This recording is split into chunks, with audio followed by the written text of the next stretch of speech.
Bonjour à tous, Thomas de Virtual Magie. Nous sommes le dimanche 1er octobre et chose incroyable, nous avons un premier champion de France de magie en scène. Et il s'appelle Adrien Quilien. Bonjour Adrien. Bonjour Thomas. Ça va? Bah écoute, On vient tout juste de sortir et là tu viens d'apprendre la nouvelle. j'ai chaud. T'as chaud? Ouais, très chaud. Alors ça fait quoi d'être champion de France? Je l'attendais pas, c'est incroyable, je sais pas, je peux pas te dire, c'est si nouveau pour moi que... T'as eu un premier prix en manipulation et donc champion de France et en même temps t'as même, chose exceptionnelle, eu un prix pour une vidéo que tu avais remis. Donc...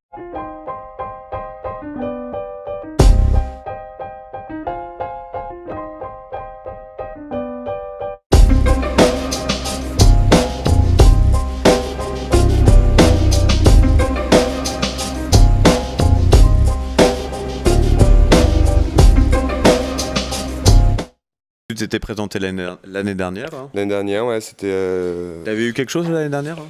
J'étais le numéro avec 3 mois et j'ai eu le prix Sipi, mais j'avais les points pour un troisième prix, mais comme il y avait d'autres troisièmes prix, j'étais passé à la trappe. Ça arrive, ça arrive. Ouais. Alors, cette année, les choses, là, Sipi, t'as pu progresser peut-être. Avec qui avais-tu fait on l'a pas fait cette année parce que ça a été annulé, c'est vrai, mais c'est reporté à l'année prochaine. Tout à fait. Donc il y a Otto Wesley, je pense qu'il est... Otto Wesley, oui.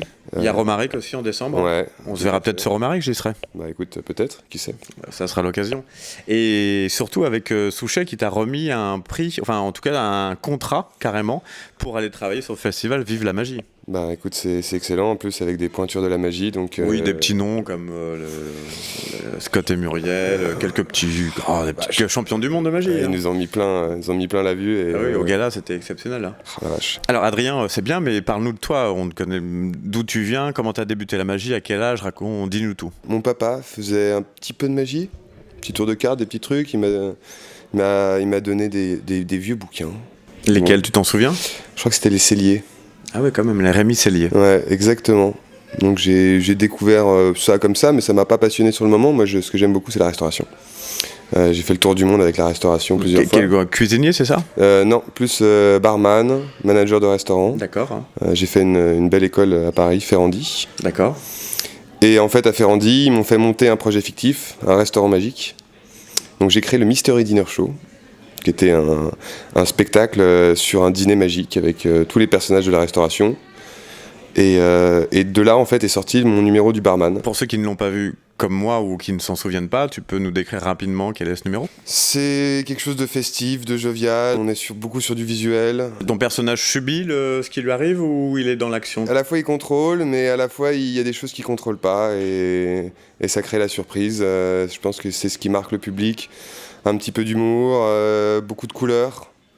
De la paillette, de la jovialité, de l'énergie, et je pense que c'est ça qui a marché cette année en tout cas. La magie, tu l'as fait en semi-pro, professionnel, ou tu l'as fait en parallèle de ton métier dans la restauration? J'ai monté ce spectacle Mystery Dinner Show il y a combien de temps?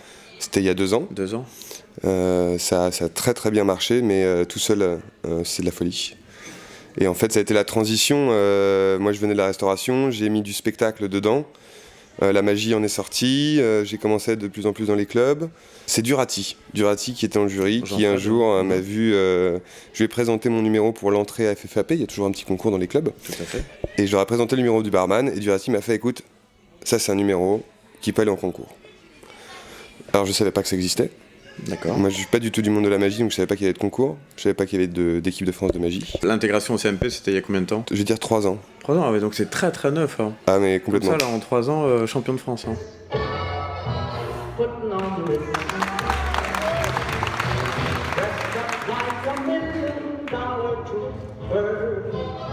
Il y a la Corée l'année prochaine, attention, hein, c'est peut-être que... Ouais.